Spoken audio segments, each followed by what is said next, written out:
বিরতির পর স্বাগত। রাজ্যের মুখ্যমন্ত্রী নেশার বিরুদ্ধে যুদ্ধ ঘোষণা করলেও আমরা দেখতে পাচ্ছি রাজ্যের বিভিন্ন জায়গায় নেশা কারবারিরা তাদের রমরমা বাণিজ্য চালিয়ে যাচ্ছে।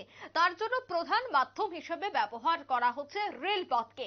রেলপথে এই ধরনের পাচার বাণিজ্য অব্যাহত থাকছে, যার ফলে রেল পুলিশ প্রতিনিয়ত বিভিন্ন জায়গায় তল্লাশি জারি রাখছে। বিশেষ করে বিভিন্ন স্টেশনগুলিতে তল্লাশি চালানো হচ্ছে। আজ আবারও বহিরাজ্য থেকে রাজ্যে প্রবেশ করার সময় একটি অনেকগুলি ট্রলি ব্যাগ থেকে প্রায় 9 শতাধিক নেশা জাতীয় কফ সিরাপ উদ্ধার করে রেল পুলিশ। এবং জানা যায় প্রতিদিনকার মতো আজ যখন তারা তল্লাশি চালাচ্ছিল, টহল দিচ্ছিল, তখনই সন্দেহজনকভাবে সেই ট্রলিগুলিকে তল্লাশি চালায় এবং সেই ট্রলিতে তল্লাশি চালিয়ে উদ্ধার করা হয় এই নেশা জাতীয় কফ সিরাপগুলি। সাথে আটক করা হয়েছে 6 জনকে। 6 জনের মধ্যে 5 জনই বিহারের বাসিন্দা এবং একজন আগরতলার গোয়ালা বস্তির বাসিন্দা। পুলিশ ইতিমধ্যেই তাদেরকে উদ্ধার করে গ্রেফতার করে নিয়ে গেছে। সাথে উদ্ধার করা হয়েছে সেই নেশা জাতীয় কফ সিরাপের বোতল। পুলিশ জানাচ্ছে তার বাজার মূল্য প্রায় লক্ষাধিক টাকা। কি কারণে বহিরাজ্য থেকে রাজ্যে এই নেশা জাতীয় সামগ্রীগুলি পাচার হচ্ছিল সেই বিষয় নিয়ে পুলিশ এই মুহূর্তে জোর জিজ্ঞাসাবাদ চালাচ্ছে। সে বিষয় নিয়ে পুলিশ সহ অন্যান্যরা কি বলছেন শুনুন।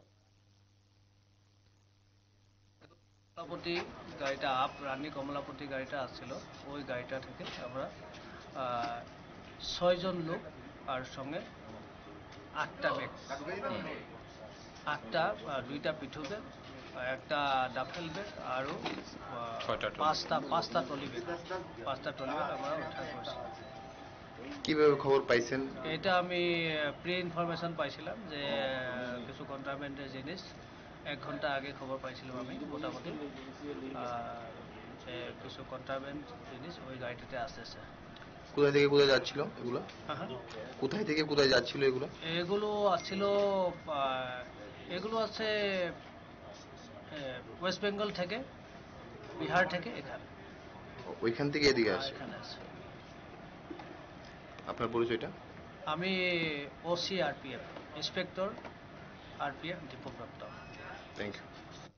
আপনারা শুনলেন পুলিশ আধিকারিকের বক্তব্য। পুলিশের প্রাথমিক ধারণা যে এই নেশা জাতীয় জিনিসপত্রগুলি বিহার এবং পশ্চিমবঙ্গ থেকে রাজ্যে প্রবেশ করছে এবং